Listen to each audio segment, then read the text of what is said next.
Hey everyone, I wanted to show you how to test the heat temperature that's coming out of your heat press. And you can do this with any heat press. Mine is specifically a swing away heat press from Heat Press Nation, HPN. And to test my temperature, I'm going to be using this Black & Decker thermal heat detector. It's just a neat little device that detects, mainly people use it for detecting leaks in their windows or doors or things like that. But it does work on a heat press and it works on any type of heat press. So what we're gonna do is turn it on. And what this does here is this actually is beneficial to you because you can, make sure that your heat press isn't losing too much heat. All of a sudden you see the image is not pressing correctly, or things seem to be burning. Could go the other way too.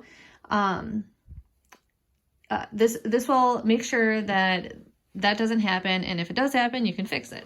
So right now my heat press, well, I think I have it at 250. I had it higher. It's going down right now. So right now it's specifically at 287. So I am going to just point my thermal detector on this little heating plate underneath my machine. And we're gonna see how it reads at. It's actually at 285 now. It's going down. All right. So I have it at 285 on the corner. It's showing 275, which is normal. It's normal for it to be a little cooler on the edges.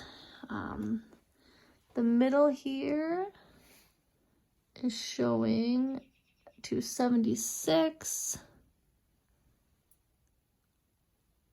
270, 278, 277, 278, so about 278, and it actually went down to 280 on here. So pretty correct. Of course, on the edges, like I said, it's showing a lot lower, which is normal. So another thing, if your reader showed 10 degrees lower on the entire plate, you would want to just bump up your heat press temperature up an extra 10 degrees. So if it's not, if it's just not, your designs aren't coming out right, bump it up. That could be, electronics in there that's just a little bit lower than what you want it to be at. Bump up your temperature, it's fine. The issue is if it's showing 240 here and 270 here, well, that's a huge problem. Being that close to each other, that means half of your shirt's gonna press great. The other half is going to not be good. So you just wanna make sure, and if there's an issue with that, it needs to be looked at. So that is how you check to make sure your heat press is regulating temperature correctly. Like I said, Black & Decker thermal detector. You can find this about 15 bucks at, any hardware store or Walmart or anything like that. So thanks for watching. Have a great day.